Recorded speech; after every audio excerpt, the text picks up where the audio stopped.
Hello, my name is Carl Folke, and I am at Stockholm Resilience Center and at the Bayer Institute, Royal Swedish Academy of Sciences.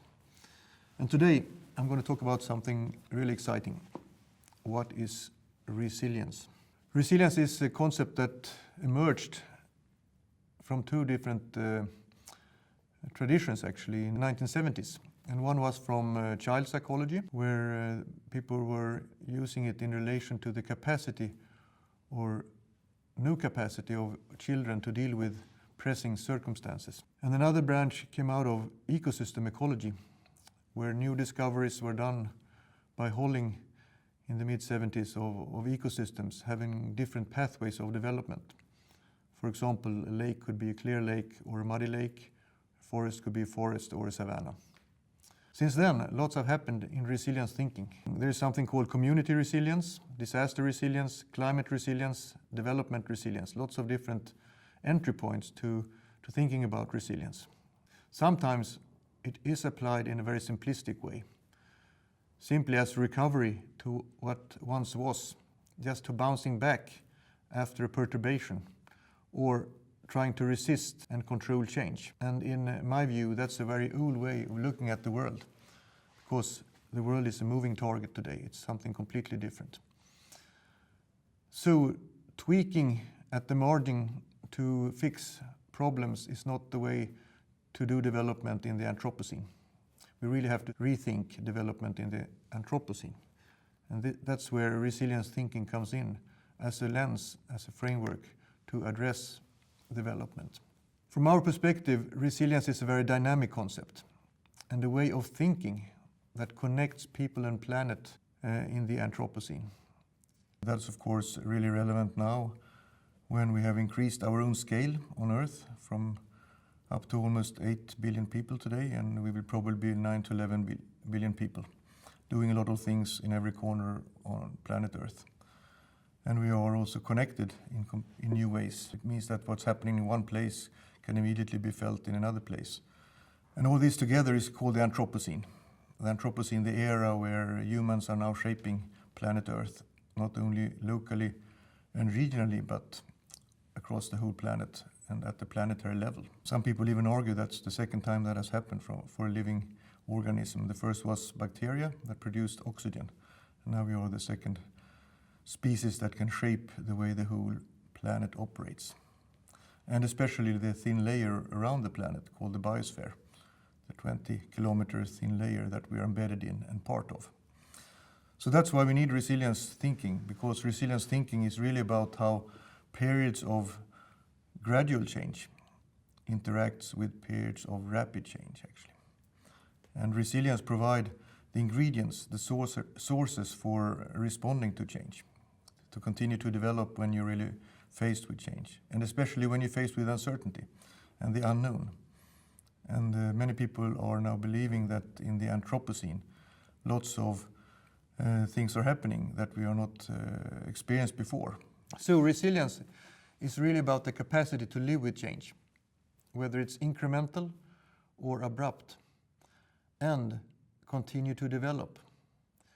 Not about doing what you've done before. It's really being able to flow with change, to take opportunities with changing conditions and having the capacity to change. It is about accepting complexity, about accepting uncertainty and surprise. And if you have resilience, you really have the ability to turn a crisis, to turn a problem into new opportunities. So resilience also has these facets of anticipating, innovating, learning, and to move on with changing circumstances. That is not simply about doing what we've been doing all the time, but it's really about different pathways of development, different trajectories of development.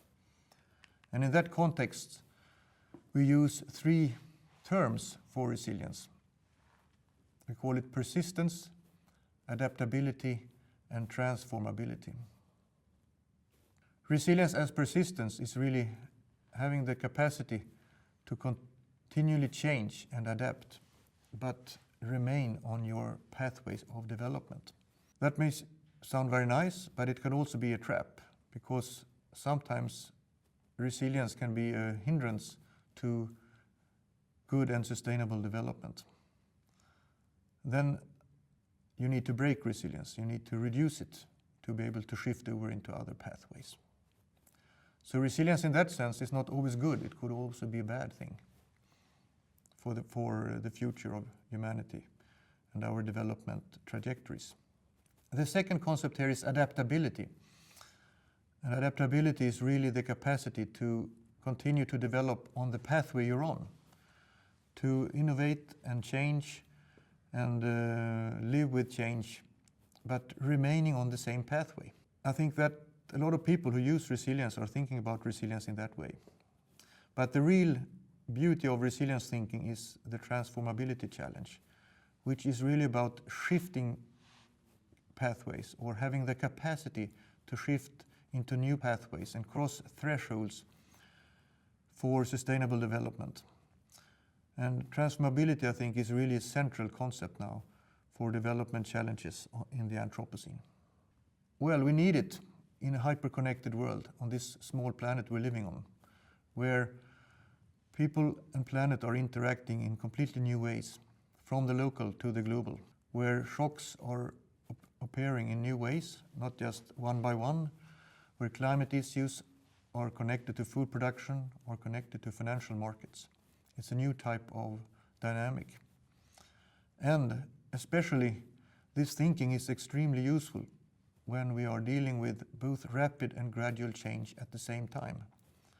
How can we persist with change and at the same time renew?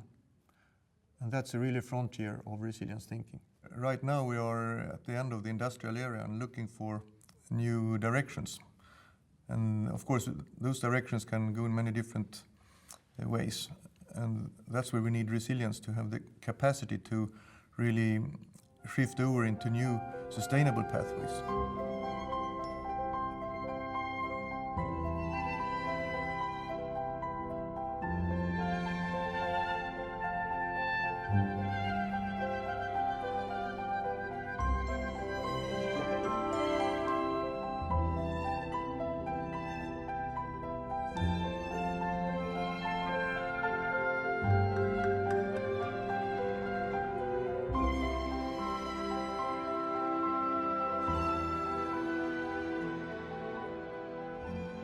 Thank you very much.